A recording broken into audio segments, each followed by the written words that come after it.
Well, howdy there, Internet people. It's Bo again. So, today we're going to talk about a question I received last night. And it's a good question, it's a valid question, but to be honest, when I first saw it, it threw me through a loop. To me, it was like watching somebody ask a farmer why they grow food. People have to eat, you know? From this side, the answer seems very apparent, it's self evident. But the more I thought about it, the more I realized it wasn't. Not really. And the question gets to the heart of a lot of the problems we have in journalism in the United States right now. You have a whole bunch of people who want facts, but they want those facts presented in a way that reinforces their preconceived ideas. You have some people that don't even care about the facts. They just want their preconceived ideas reinforced by somebody who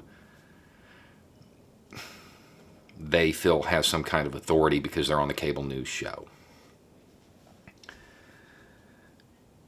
A lot of journalists play into this.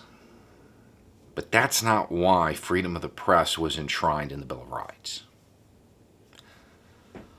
Why do we have spies? Every country in the world has spies. Why do we have spies?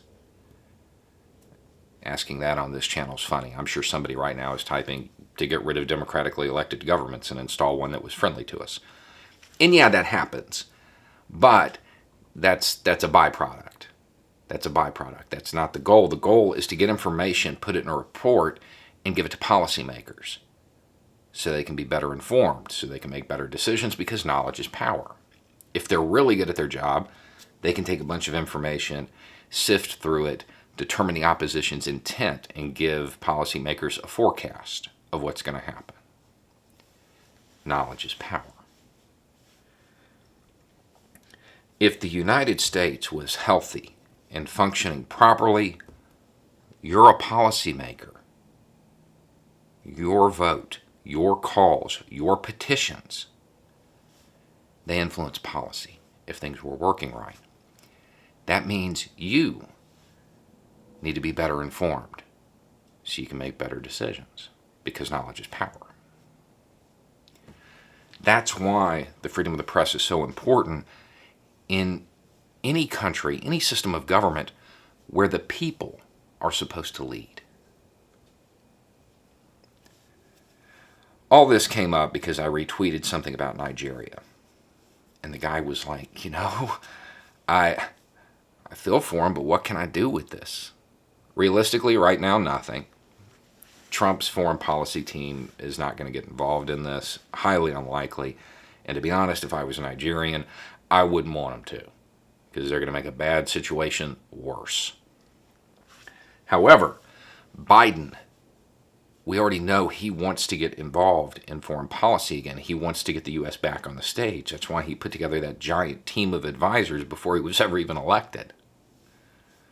He wants to. Which means come January, hopefully, this information is going to be useful. Because these people that get elected, they're going to put forth policies. They're going to talk about them in the press. And they're going to want to know how the people feel about it. You need the information so you can be better informed, so you can help guide policy.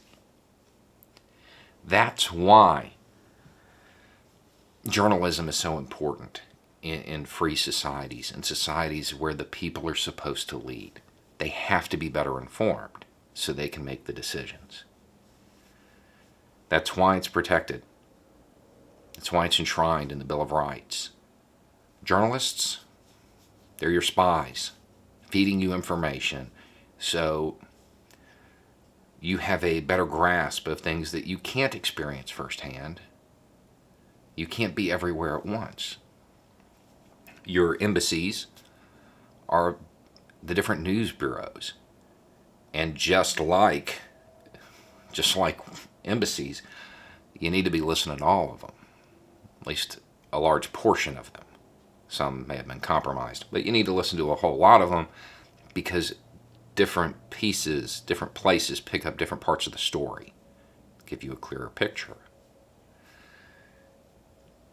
Learning about events that are occurring overseas and understanding them ahead of time, before the politicians can put a spin on it,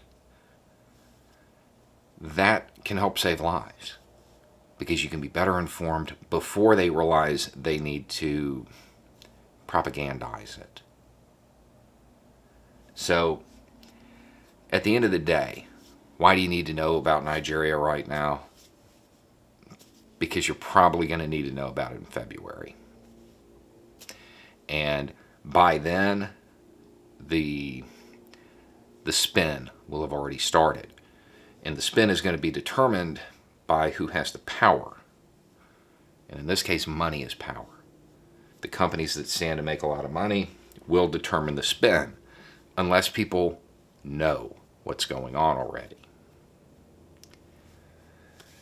So, anyway, it's just a thought. Y'all have a good day.